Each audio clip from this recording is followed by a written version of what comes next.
Ladies and gentlemen, it is the Punisher here on a hump day.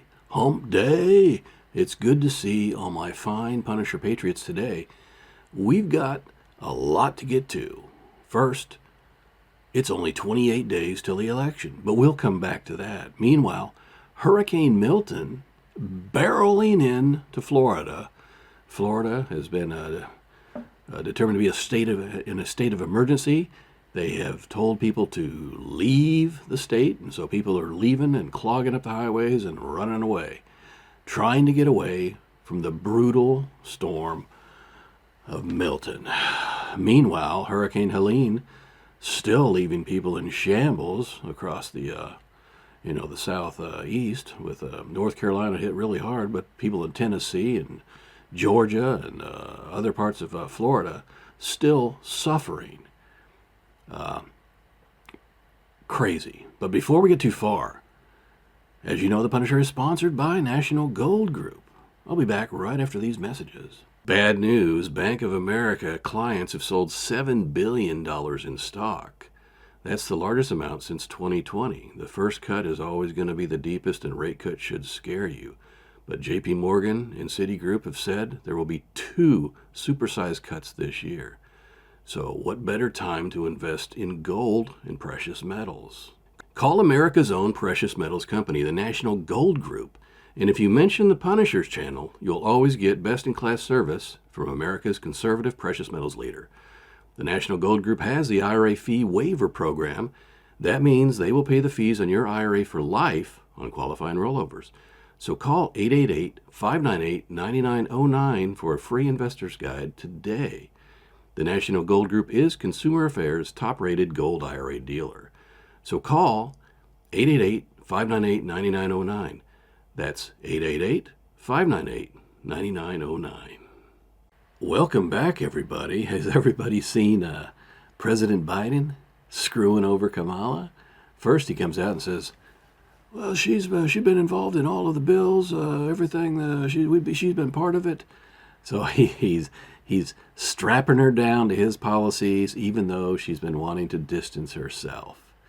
Then, after her little tiff with Governor DeSantis, trying to say she called him to offer some support, and he's like, "What? I didn't get a call. Didn't leave a message. And by the way, Miss Vice President, where have you been the last 3.5 years where I've gone through this every year?" Governor DeSantis is perhaps one of the most organized governors when it comes to dealing with these national or statewide emergencies with a hurricane. He's been doing it. He's on it. He's fast. He's got processes in place, and he makes it happen. And then Biden comes out today and says, "I've been in contact with all of the governors. We are in sync. They've been pleased with the support that I've offered." So what is her problem? Well, I'll tell you what her problem is. She's a dingbat, as shown on 60 Minutes. That guy was grilling her good. She tried to sway off with the answer and give a non-answer, and he came right back at her. He's like, "But the border, but the economy, that's not the question I asked." And she's trying to ask other questions and keeps trying to divert it off to, "Well, Trump did this and Trump did that." See, that's the problem. She doesn't want to answer the question. And she doesn't want to just face it. The facts that the Biden administration, the Biden-Harris administration, have floundered for 3.5 years, and now she's trying to act like she's going to do things on day one that they should have been doing already. So yeah, 60 Minutes was a mess. Meanwhile, Melania is still worried about President Trump's life. I don't blame her. So, yeah, just a point. And guess what? Walz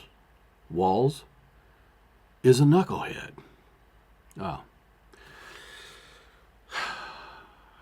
Normally I'd be drinking a cup of coffee, but guess what?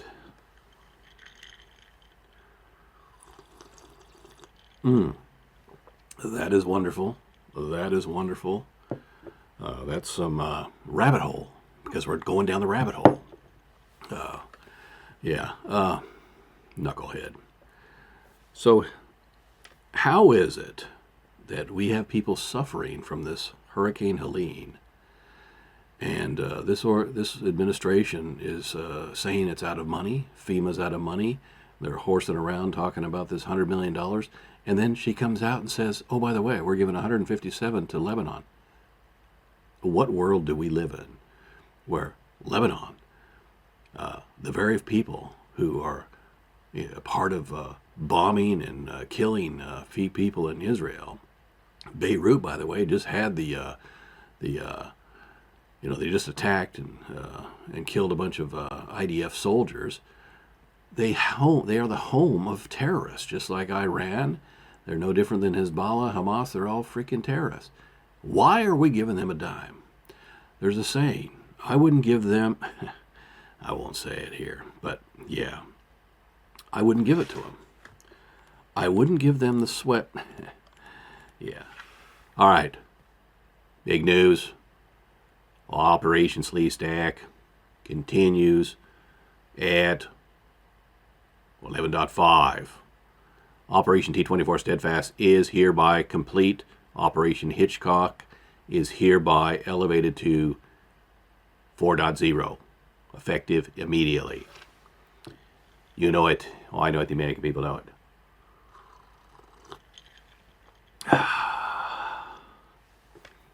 And with that, Screw James Whitey Bulger. We'll talk to you later. Bye.